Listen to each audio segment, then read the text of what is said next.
आज की इस वीडियो में फुल महा रिवीजन चलेगा, सुपर फास्ट चलेगा, वेरी वेरी मोस्ट क्वेश्चन रहेंगे। एक एक क्वेश्चन को आपको बड़े ध्यान से देखना है। इसी तरह के क्वेश्चन आपके एग्जाम में पूछे जा रहे हैं। वीडियो को लाइक, कमेंट, चैनल को सब्सक्राइब जल्दी से कर दो। चलिए बिना टाइम वेस्ट किए हम अपने क्वेश्चनों को स्टार्ट करते हैं और आपको वीडियो के अंत तक बने ही रहना है, क्योंकि 10 के बाद जो भी हम क्वेश्चन पढ़ाएंगे ना, वो क्वेश्चन आपके एग्जाम में आएंगे ही आएंगे। चलिए पहला क्वेश्चन, अनैतिक देह व्यापार रोकथाम अधिनियम किस वर्ष पारित किया गया था? 1954 में, 58 में, 56 में या फिर 59 में? तो यहाँ पर आपको करेक्ट आंसर बताना है 1956, याद रखना। चलिए दूसरा क्वेश्चन बहुत ही महत्वपूर्ण क्वेश्चन है आपके लिए। अपराधी विधि संशोधन अधिनियम 2013 के अंतर्गत एक ही बार में कितने अधिनियम में संशोधन लाया, मतलब कि कितने अधिनियम में है जो संशोधन लाया गया था? 3 में, 5 में, 4 में या फिर 6 में? तो करेक्ट आंसर बता देना है 4, याद रखना 4 बिल्कुल करेक्ट आंसर हो जाएगा। अगला क्वेश्चन देखने से पहले आपको ये जरूर बताना है कि कल किस किस का एग्जाम है और अपना प्यारा सा नाम कमेंट में जरूर कर देना है। चलिए निम्न में से कौन सी श्रेणी किशोर न्याय अधिनियम 2015 के अनुसार बच्चों में विविधता के वर्णित नहीं है? तो वर्णित नहीं है वह कौन सी है? देख रेख और संरक्षण की जरूरत बालकों, विधि के स्पर्शन में रहने वाले बालकों, विधि का उल्लंघन करने वाले बालकों, इनमें से कोई नहीं। तो करेक्ट आंसर बनेगा ऑप्शन नंबर बी, विधि के स्पर्श में रहने वाले बालकों, याद रखना। चलिए अगला क्वेश्चन है आपका बहुत ही मोस्ट इंपोर्टेंट क्वेश्चन पूछा गया क्वेश्चन है, दहेज निषेध अधिनियम दहेज की कुप्रथा के उन्मूलन हेतु सरकारी स्तर पर किया गया प्रयास था। तो कब किया गया प्रयास था, वह सन बतानी है सिर्फ आपको। 1970, 59, 71 या फिर 61? तो 1961, याद रखना 1961 यहाँ पर आपका करेक्ट आंसर रहेगा। चलिए अगला क्वेश्चन देखते हैं हमारे प्यारे भाइयों बहनों। बाल विवाह निरोध अधिनियम 1929 का स्थान डैश ने लिया, मतलब कि किसने लिया यह बताना है। बाल विवाह निषेध अधिनियम 1978, बाल विवाह निषेध अधिनियम 2006, 1974 या फिर उपरोक्त सभी? तो करेक्ट आंसर बनेगा ऑप्शन नंबर बी, बाल विवाह निषेध अधिनियम 2006। कितना? 2006, याद रखना। अगले जो आपके क्वेश्चन स्टार्ट रहेंगे ना, बहुत ही मोस्ट इंपोर्टेंट क्वेश्चन रहेंगे, इसलिए आपको वीडियो लास्ट तक बने रहना है। चलिए अगला क्वेश्चन स्टार्ट करते हैं। वीडियो को लाइक नहीं किया, जल्दी से वीडियो को लाइक करते जाओ। विटामिन निम्नलिखित में से कौन सा एक विटामिन ए का पिछड़ोत्तम स्रोत है? तो इनमें से पिछड़ोत्तम एक स्रोत कौन सा है? सेब, पपीता, अमरूद या फिर आम? तो करेक्ट आंसर बनेगा ऑप्शन नंबर डी, आम, याद रखना आम यहाँ पर आपका बिल्कुल करेक्ट आंसर हो जाएगा। चलिए 7 नंबर का क्वेश्चन है, मानव शरीर में विटामिन ए भंडारित होता है। तो मानव शरीर में विटामिन ए कहाँ भंडारित होता है? ए यकृत में, बी त्वचा में, सी फुसफुस में, डी या फिर वृक्क में? तो करेक्ट आंसर क्या बनेगा? ए बन जाएगा, ए बन जाएगा हमारे प्यारे भाइयों बहनों, यकृत में, याद रखना यकृत बिल्कुल यहाँ पर आपका करेक्ट आंसर हो जाएगा। चलिए अगला क्वेश्चन बहुत ही मोस्ट इंपोर्टेंट क्वेश्चन है, निम्नलिखित में से कौन सा विटामिन ए का सर्वोत्तम स्रोत है? अब देखिए है पूछा गया है, स्रोत है तो गाजर, वैगन, नींबू, चावल या फिर यहाँ पर करेक्ट आंसर बता देना है ऑप्शन नंबर ए, गाजर, याद रखना गाजर। चलिए आपका अगला क्वेश्चन है, निम्नलिखित में से किसे रक्षात्मक पदार्थ कहा जाता है? तो इनमें से किसे रक्षात्मक पदार्थ कहा जाता है? विटामिन को, प्रोटीन को, कार्बोहाइड्रेट को या फिर वसा को? तो करेक्ट आंसर बनेगा ऑप्शन नंबर ए, किसको कहा जाता है? विटामिन को कहा जाता है, याद रखना भाई। हम आपको इसीलिए ये क्वेश्चन दोबारा बोल रहे हैं ताकि आपको ये क्वेश्चन यही की यही याद होते जाए। निम्नलिखित में से किसी से ऊर्जा प्राप्त नहीं होती, लेकिन नहीं पूछा गया है ना, तो ऊर्जा किन में से प्राप्त नहीं होती है? वसा से तो प्राप्त होती है, हार्मोन से भी। चलिए अगला क्वेश्चन देखते हैं, यहाँ पर ऑप्शन है आपका प्रोटीन, विटामिन। तो यहाँ पर करेक्ट आंसर हो गया होगा विटामिन, क्या होगा यहाँ पर? विटामिन आपका बिल्कुल करेक्ट आंसर हो जाएगा। अगर किसी क्वेश्चन का आंसर थोड़ी बहुत भी मिस्टेक होता है ना, तो आप हमें जरूर कमेंट बताना कि मैम इसका आंसर थोड़ी मिस्टेक हुआ है, हम उसका आपको आंसर जरूर देंगे। निम्नांकित भोजन में से किससे प्रति ग्राम सर्वाधिक ऊर्जा प्राप्त होती है? तो प्रति ग्राम ऊर्जा किससे सर्वाधिक है जो प्राप्त होती है? प्रोटीन से, बी वसा से, सी कार्बोहाइड्रेट से, डी विटामिन से। तो वसा सर्वाधिक ऊर्जा किससे प्राप्त होती है? हमें सबसे ज्यादा वसा से होती है, याद रखना। वसा यहाँ पर आपका बिल्कुल करेक्ट आंसर हो जाएगा। चलिए 12 नंबर क्वेश्चन, मानव शरीर में त्वचा तल के नीचे विद्यमान वसा निम्नलिखित में से किसके विरुद्ध अवरोधक का काम करता है? क्या काम करता है?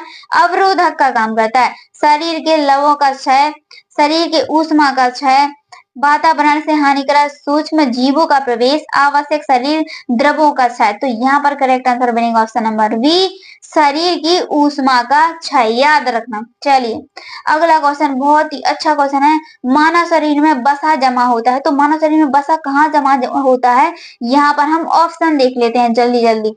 चलिए ब्राह त्वचा में, वसा ऊतक में, यकृत में, एप्थिलीमियम में।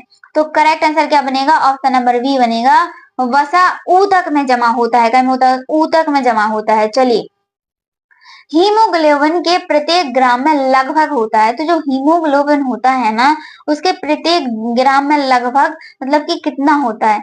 6.34 milligram iron, 4.25 milligram iron, 3.34 milligram iron, 2.24 milligram iron. तो correct answer option number C, 3.34 kilogram iron, याद रखना। चलिए हमारे प्यारे भाइयों बहनों 15 नंबर क्वेश्चन, इनमें से कौन सा एक डाइसैकराइड है?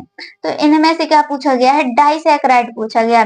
लैक्टोज, ग्लूकोज, गैलेक्टोज, फैक्टोज या फिर फ्रैक्टोज। तो करेक्ट आंसर बनेगा ऑप्शन नंबर ए, लैक्टोज, याद रखना। लैक्टोज यहाँ पर आपका बिल्कुल करेक्ट आंसर हो जाएगा हमारे प्यारे भाइयों बहनों। चलिए बहुत ही प्यारा क्वेश्चन है, पूछा गया क्वेश्चन है कि पीएम ग्रस्त बच्चे के आहार में होना चाहिए। जो पीएम ग्रस्त बच्चे होते हैं उनके आहार में होना चाहिए, क्या होना चाहिए? कैलोरी अधिक, प्रोटीन अधिक, उपरोक्त दोनों या फिर प्रोटीन कम। तो देखिए हम आपको यहाँ पर बता दें, कैलोरी अधिक होनी चाहिए, प्रोटीन भी अधिक होनी चाहिए। तो करेक्ट आंसर क्या बन जाएगा? Option number C. क्या हो जाएगा यहाँ पर? ऑप्शन नंबर सी आपका बिल्कुल यहाँ पर करेक्ट आंसर हो जाएगा। अगला क्वेश्चन देखते हैं हमारे प्यारे भाई बहनों, 17 नंबर का क्वेश्चन है, भोजन पचाने, शरीर में पोषण तत्वों का अवशोषण, परिवहन व भंडारण करने लगने वाली ऊर्जा को क्या कहते हैं? तो उस ऊर्जा को क्या कहते हैं बताना है आपको। ताप जनन कहते हैं, कुल आवश्यक ऊर्जा कहते हैं, कुल ऊर्जा लाग कहते हैं, बॉडी मास इंडेक्स कहते हैं। तो हम इसको क्या कहते हैं? ताप जनन कहते हैं प्यारी बहनों, ताप जनन कहते हैं, याद रखना, ताप जनन बोलते हैं। चलिए 18 नंबर क्वेश्चन, मांस, मछली, अंडे व दूध वाले प्रोटीन के महत्वपूर्ण स्रोत हैं। तो इनमें से महत्वपूर्ण स्रोत बताने हैं आपको। उच्च जैविक मान, उच्च अवशोषण मान या फिर उच्च प्रतिधारक मान या फिर उपरोक्त में से कोई नहीं। तो करेक्ट आंसर बनेगा यहाँ पर ऑप्शन नंबर ए, उच्च जैविक मान, याद रखना उच्च जैविक मान यहाँ पर करेक्ट आंसर रहेगा।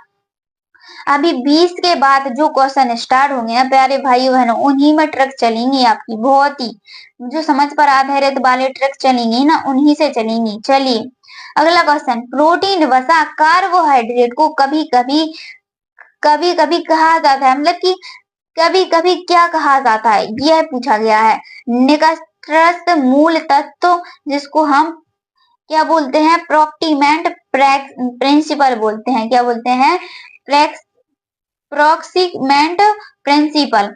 वी है महत्वपूर्ण मूल तत्व, सी आपका प्राथमिक मूल तत्व और डी आपका इनमें से कोई नहीं।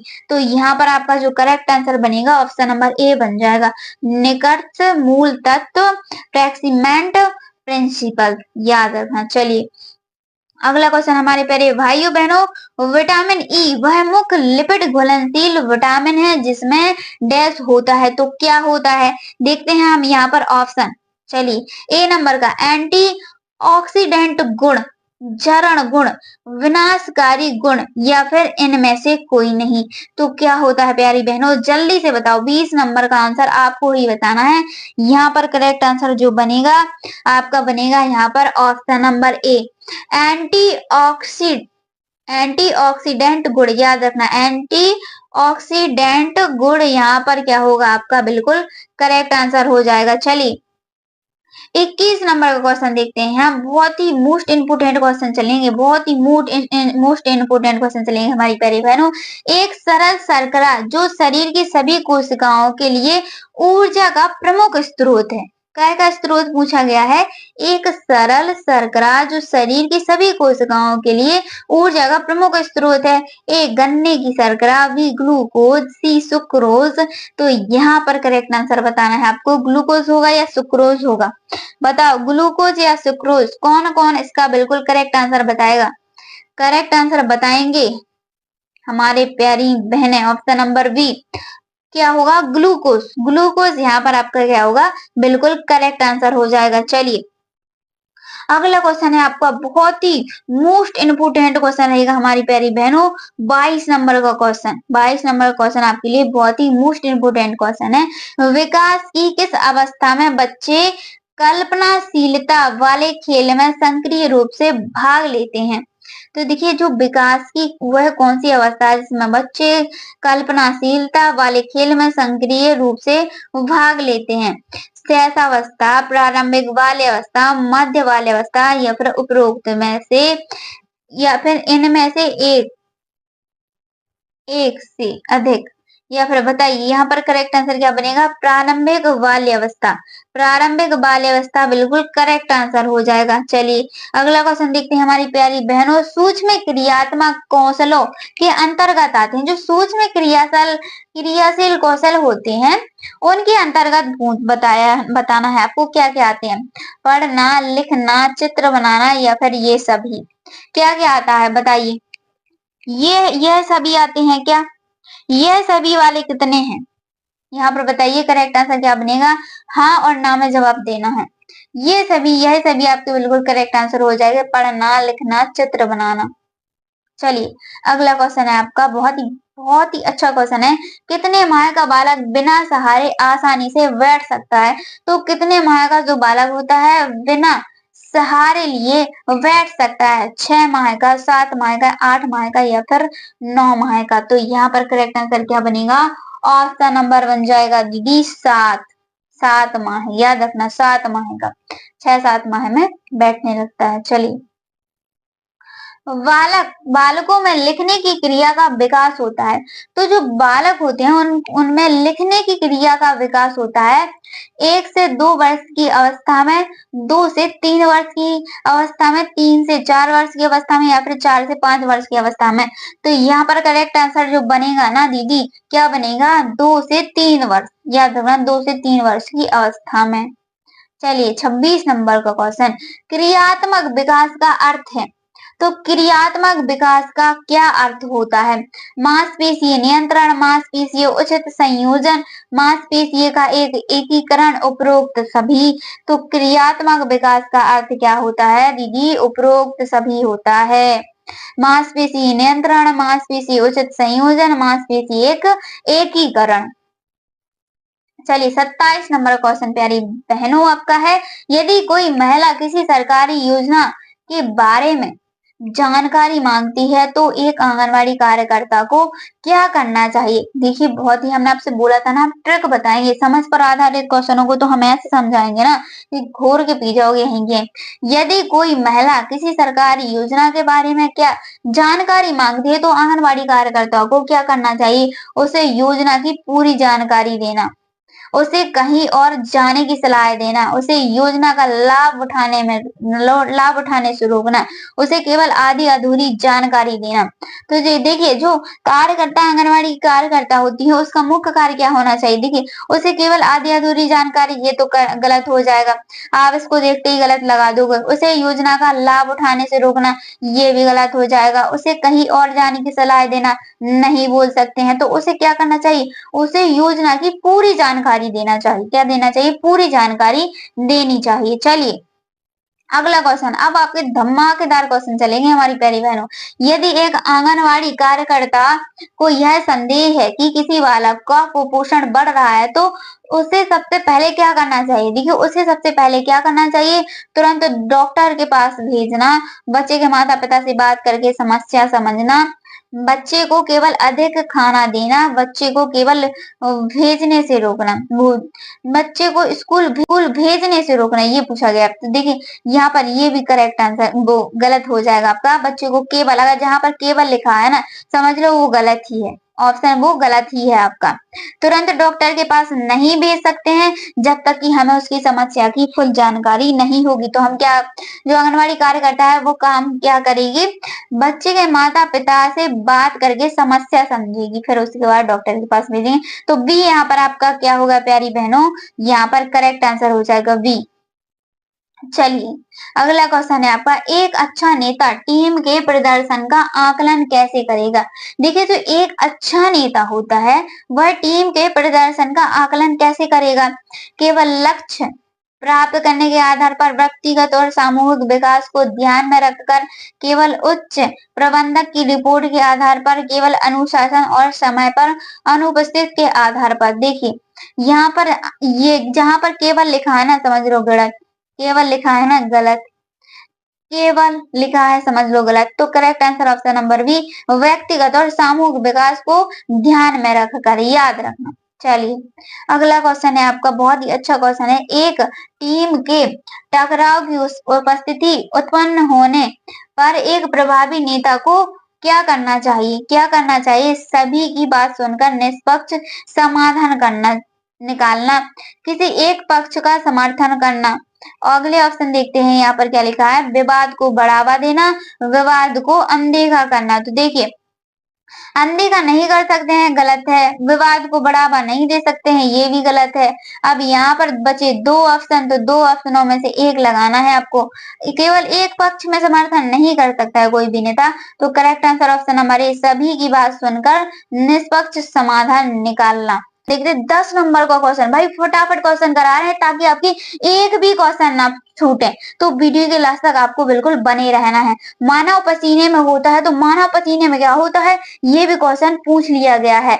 ए है आपका सुदृढ़ जल, बी आपका जल लवण और अपशिष्ट पदार्थ, डी है आपका फास्फोरिक अम्ल, फास्फोरिक अम्ल। तो करेक्ट आंसर बनेगा यहाँ पर ऑप्शन नंबर बी, जल लवण और अपशिष्ट पदार्थ, याद रखना हमारी प्यारी बहनों। चलिए अगला क्वेश्चन है, बहुत ही अच्छा क्वेश्चन है, 11 नंबर का क्वेश्चन, पाचन की क्रिया निम्न में से किसका कार्य करती है। तो जो पाचन की क्रिया होती है वह निम्न में से किसका कार्य है, जो नहीं करती है, करती और नहीं में आपको ये बिल्कुल ध्यान रखना है कि पूछा क्या गया है, कार्य करती है या नहीं करती है। तो यहाँ पर आपको नहीं लिखा है, तो कार्य नहीं करती है वह आपको ऑप्शन नंबर ए है बायोटिन, बी है आपका रेनिन, सी है आपका पेप्सिन और डी है आपका अमाइलेस। तो करेक्ट आंसर बनेगा यहाँ पर ऑप्शन नंबर ए, क्या बनेगा, बायोटिन, बायोटिन बनेगा हमारे प्यारे भाइयों बहनों।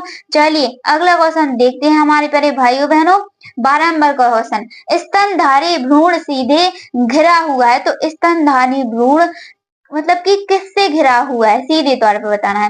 ए है आपका एलोटोइक गुहा, बी है आपका योग से गुहा, सी है आपका अम्नियोटिक गुहा और डी है इनमें से कोई नहीं। तो option number C correct answer होगा, अम्नियोटिक गुहा। चलिए अगला क्वेश्चन है आपका, स्तनों की नाभिका रज्जु में पाई जाती है। तो स्तनों की कहीं में नाभिका रज्जु में क्या पाई जाती है, ए अपरा, बी है आपका अपरा कोशिका सिरा अवंत धमनी। तो यहाँ पर correct answer option number B हो जाएगा आपका अप्रापोशिका सिरा अवंत धमनी, याद रखना है इस क्वेश्चन का आंसर। चलिए अगला क्वेश्चन देखते हैं हम, आपका 15 नंबर का क्वेश्चन है, रुधिर में फ्रक्टोज का अवशोषण अंतरायी संश्लेषणिकता के माध्यम से निम्न में से प्रक्रिया द्वारा होता है। तो कौन सी प्रक्रिया द्वारा होता है, जो रुधिर होता है उसका फ्रक्टोज का अवशोषण अंतरीय संश्लेषणिकता के माध्यम से निम्न में से किसके द्वारा होता है। देखिए आपको क्वेश्चन थोड़े कठिन लग रहे होंगे, तो भाई सभी हम आप इजी क्वेश्चन तो नहीं करा सकते, इसलिए कठिन क्वेश्चन भी कराना है, क्योंकि कुछ कठिन क्वेश्चन भी आ रहे हैं। तो आपको सभी तरीके के क्वेश्चन पढ़ना, और हमारे इस चैनल पर तो आपको हर एक चैप्टर से क्वेश्चन मिलेंगे, हर एक चैप्टर से फुल क्वेश्चन मिलेंगे। ए है आपका सह परिवहन विधि, बी है आपका सुसाधित विस्तरण, विसरण, सी है आपका सक्रिय परिवहन, डी है आपका साधारण विसरण। तो करेक्ट आंसर यहाँ पर आपका बनेगा। चलिए इसका आंसर आपको बताना है, इसका 15 नंबर का आंसर आपको बताना है कि इसका आंसर क्या रहेगा। देखते हैं कौन कौन बिल्कुल सही बता पाता है। चलिए अगला क्वेश्चन हमारे प्यारे भाई बहनों, मनुष्य में भ्रूण झिल्लियों की संख्या होती है। तो मनुष्य में जो भ्रूण झिल्लियां होती हैं उनकी संख्या बतानी है। देखिए पूछा गया क्वेश्चन है, ए है आपका 2, बी है आपका 3, सी है आपका 4 और डी है आपका 0, यानी कि बिल्कुल नहीं। तो होती हैं कितनी होती है, 4 होती हैं। याद रखना इस क्वेश्चन का आंसर 4 होती हैं। चलिए आपका 19 नंबर का क्वेश्चन है, कायांतरण के लिए उत्तरदायी होता है। तो जो कायांतरण होता है, कायानंतरण होता है वह किसके लिए उत्तरदायी होता है, ग्लूकागोन के लिए या फिर पैराथॉर्मोन के लिए या फिर थाइरोक्सिन के लिए। तो करेक्ट आंसर यहाँ पर बनेगा आपका ऑप्शन नंबर बी, ग्लूकागोन के लिए। याद रखना ग्लूकागोन के लिए।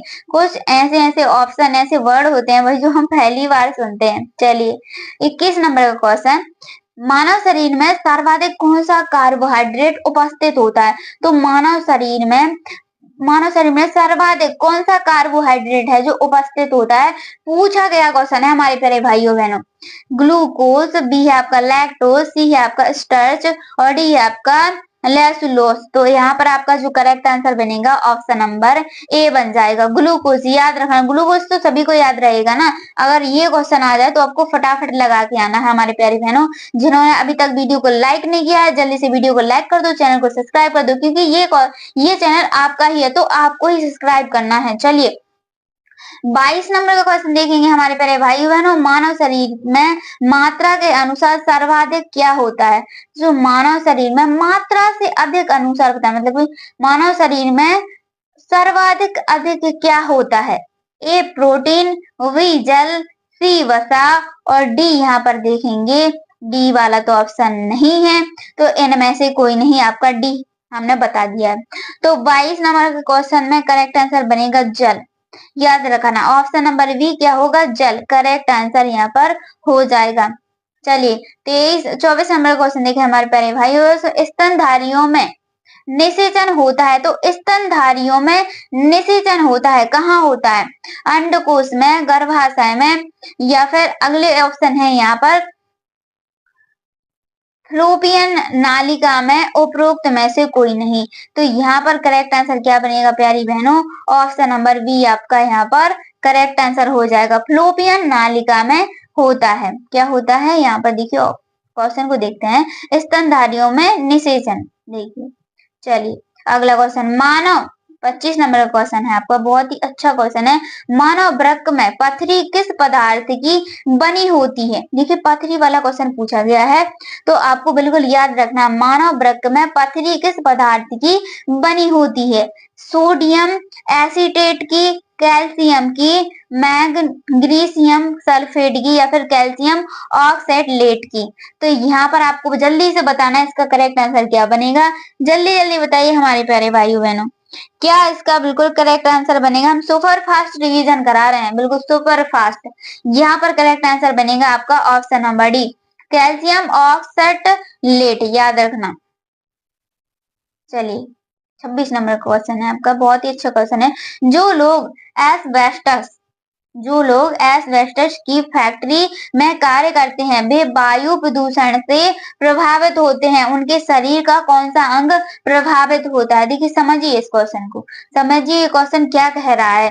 जो लोग एस्बेस्टस की फैक्ट्री में कार्य करते हैं वे वायु प्रदूषण से प्रभावित होते हैं, उनके शरीर का कौन सा अंग है जो प्रभावित होता है, उनका कौन सा अंग है जो प्रभावित होता है, ए आंख है, बी गला, सी फेफड़ा और डी आपका त्वचा। तो क्या प्रभावित होता है, उसके फेफड़े प्रभावित होते हैं, फेफड़े बिल्कुल यानी कि ऑप्शन नंबर सी आपका बिल्कुल यहाँ पर करेक्ट आंसर बनेगा। चलिए अगला क्वेश्चन है आपका, ब्रूनर्स ग्रंथियां पाई जाती है। तो जो ब्रूनर्स ग्रंथियां होती हैं वो कहाँ पाई जाती हैं, ऑप्शन है आपका ग्राइंस नली में या फिर आमाशय में, ग्रहणी में या फिर मलाशय में। तो करेक्ट आंसर यहाँ पर क्या बनेगा, जल्दी जल्दी बताइए, ए बनेगा, बी बनेगा, सी बनेगा या फिर डी बनेगा। तो क्या बनेगा प्यारी बहनों, ऑप्शन नंबर सी ग्रहणी। याद रखना ग्रहणी में। चलिए अगला क्वेश्चन है आपका, मानव लार में स्टार्च का विघटन किस यौगिक में होता है? तो जो मानव लार होती है, जैसे मुंह की लार होती है, मानव लार में स्टार्च का विघटन किस यौगिक में होता है? तो ग्लूकोज में, फैक्टोज में, सुक्रोज में, एसिटिक अम्ल में। तो करेक्ट आंसर आपको बताना है कि क्या होता है। देखिए बहुत ही अच्छा क्वेश्चन है, पूछा गया क्वेश्चन है, इसलिए हम आपको हम क्वेश्चन को 2 बार इसलिए रिपीट करते हैं ताकि आपको ये क्वेश्चन यही क्या हो जाए, याद हो जाए। तो आपका जो करेक्ट आंसर बनेगा ऑप्शन नंबर ए। ए पे क्या लिखा है? ए पे क्या लिखा है जल्दी कमेंट में बताओ। ग्लूकोज, याद रखना ग्लूकोज। चलिए अगला क्वेश्चन है, आपको बताना है कमेंट में कि बीसीजी का फुल फॉर्म, बीसीजी या फिर ओपीबी का फुल फॉर्म बताइए, क्योंकि बीसीजी ओपीबी का फुल फॉर्म पूछे गए हैं और आपको याद होना चाहिए। जिसका भी पेपर कल परसों अप्रैल में जब भी है वो याद कर लो इनको। अतिरिक्त रचना को भ्रूण का पोषण प्रदान करती है, मतलब कि यहाँ पूछा क्या है, जो अतिरिक्त रचना भ्रूण को पोषण प्रदान करती है। ए है आपका ओवल, बी है नाभिका, सी है आपका जरायु और डी है आपका अपरा। तो पोषण प्रदान करती है, क्या प्रदान करती है चलिए बताइए। यहाँ पर ए गलत हो जाएगा आपका, सी गलत हो जाएगा, बी गलत हो जाएगा। अब बचा क्या? डी।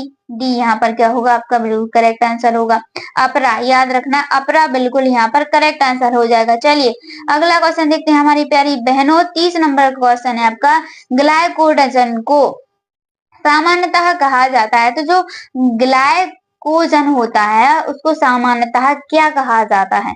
पूछा गया क्वेश्चन है, बहुत ही अच्छा क्वेश्चन है, इजी आंसर है इसका। देखते हैं कौन कौन भाई बहन इसका करेक्ट आंसर बताते हैं। ए है आपका जंतु स्टार्च, बी है आपका इंसुलिन, सी है आपका अल्जीनिक अम्ल और डी है आपका सेल्यूलोज। तो यहाँ पर क्या बनेगा, क्या बनेगा इसका करेक्ट आंसर बताइए।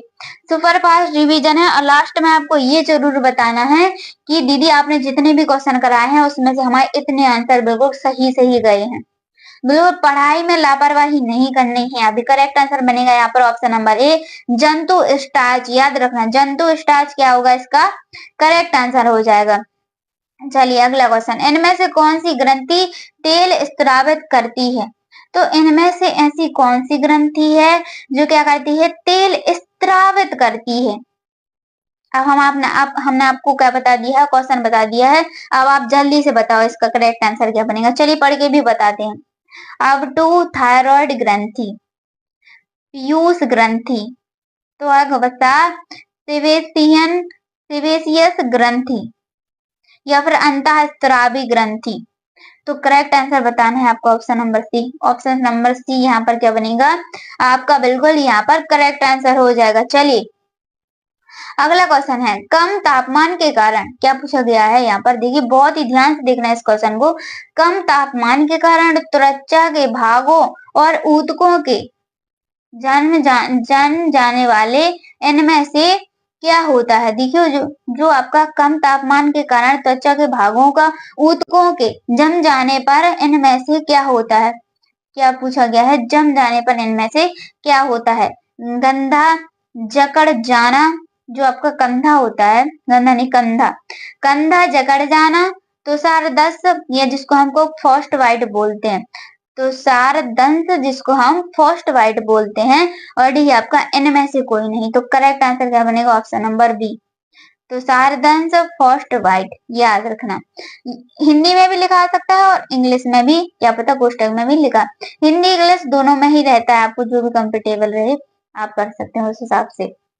चलिए एंजाइना, क्या लिखा? एंजाइना छाती में दर्द का कारण क्या है? एंजाइना छाती में दर्द का कारण बताना है इनमें से आपको। फेफड़ों तक रक्त अपर्याप्त मात्रा में पहुंचना, मस्तिष्क तक रक्त अपर्याप्त मात्रा में पहुंचना, पैरों की पेशियों तक रक्त अपर्याप्त मात्रा में पहुंचना, हृदय पेशियों तक रक्त अपर्याप्त मात्रा में पहुंचना। तो यहाँ पर ऑप्शन नंबर डी क्या होगा आपका करेक्ट आंसर हो जाएगा, हृदय पेशियों तक रक्त अपर्याप्त मात्रा में पहुंचना। याद रखना यहाँ पर ऑप्शन नंबर डी क्या होगा करेक्ट आंसर होगा। चलिए अगला क्वेश्चन देखते हैं हमारी प्यारी बहनों, मनुष्य में आवश्यक अमीनो अम्ल की संख्या। तो मनुष्य में क्या बताना है, अमीनो अम्ल की संख्या बतानी है कि अमीनो अम्ल की संख्या कितनी होती है। ए 18, बी 10, सी 8, डी है आपका 20। तो मनुष्य में आवश्यक अमीनो अम्ल की संख्या कितनी होती है, बी नंबर यहाँ पर क्या होगा आपका करेक्ट आंसर हो जाएगा। कितनी होती है, 10 होती है, याद रखना 10, यानी कि ऑप्शन नंबर बी आपको करेक्ट आंसर लगा के आना है। चलिए अगला क्वेश्चन हमारे प्यारे भाइयों बहनों, वृषणों में कौन सा हार्मोन स्त्रावित होता है। जो वृषणों होता है, वृषणों, उसमें कौन सा हार्मोन्स है जो स्त्रावित होता है। ये आपका रेस्टोएस्टेरोन, आपका प्रोजेस्टेरोन, और यहाँ पर सी है आपका एस्ट्रोजन, और डी है आपका रिलैक्सियन। बी आपका एस्ट्रोजन है, डी आपका रिलैक्सियन है। ऑप्शन थोड़ी यहाँ वहां मिस्टेक हो गए हैं, तो यहाँ पर आपको करेक्ट आंसर क्या बताना है प्यारी बहनों, करेक्ट आंसर बताना है ऑप्शन नंबर ए। ऑप्शन नंबर ए आपको करेक्ट आंसर लगा के आना है। चलिए अगला क्वेश्चन देखते हैं, बहुत ही प्यारा क्वेश्चन है, इनमें से किसमें पाचन रस नहीं बनते। तो इनमें से किसमें है जो पाचन रस नहीं बनते हैं। ए यकृत जिसको हम लीवर बोलते हैं, बी आमाशय, सी वृक्क जिसको हम गुर्दा बोलते हैं, और डी है आपका अग्नाशय। आमाशय, अग्नाशय, यकृत या फिर वृक्क। तो correct answer option number C वृक्क। याद रखना गुर्दा या गुर्दा और वृक्क इनमें से एक लिख के आ सकता है, तो आपको याद रखना वृक्क को ही गुर्दा बोलते हैं, गुर्दा को ही वृक्क बोलते हैं। चलिए अगला क्वेश्चन है आपका, छोटी आंत के नन्ही उंगलियों जैसे उभार डैश कहलाते हैं। तो क्या कहलाते हैं, छोटी आंत के नन्ही उंगलियों जैसे उभार डैश कहलाते हैं। क्या कहलाते हैं आपकी, ए आपका सूक्ष्मांकुर बिलाई, बी आपका आमाशय, सी आपका गुदा, और डी है आपका पित्त। तो correct answer option number A सूक्ष्मांकुर। याद रखना सूक्ष्मांकुर करेक्ट आंसर हो जाएगा, बिलाई। 41 नंबर क्वेश्चन, मानव शरीर में सबसे बड़ी ग्रंथि। तो मानव शरीर में सबसे बड़ी ग्रंथि क्या होती है, पीयूष ग्रंथि, आमाशय, यकृत, लीवर या फिर अधिवृक्क ग्रंथि। तो यहाँ पर करेक्ट आंसर बनेगा ऑप्शन नंबर सी यकृत लीवर। क्या बनेगा, यकृत लीवर करेक्ट आंसर बन जाएगा। चलिए अगला क्वेश्चन है आपका, बहुत ही अच्छा क्वेश्चन है, प्रधानमंत्री आदर्श ग्राम योजना निम्न में से किसके अंतर्गत आती है। जो प्रधानमंत्री आदर्श ग्राम योजना है वह इनमें से किसके अंतर्गत आती है, यह पूछा गया है। सामाजिक न्याय और अधिकारिता मंत्रालय, ग्रामीण विकास मंत्रालय, जनजातीय कार्य मंत्रालय या फिर इनमें से कोई नहीं। तो जो प्रधानमंत्री आदर्श ग्राम योजना इनमें से किसके अंतर्गत आती है, सामाजिक न्याय और अधिकारिता मंत्रालय के अंतर्गत आती है।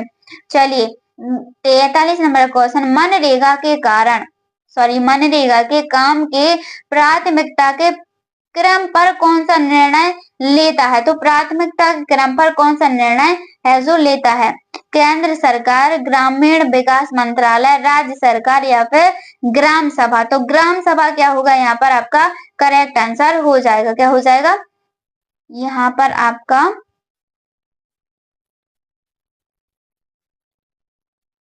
ग्राम सभा यहाँ पर आपका करेक्ट आंसर हो जाएगा।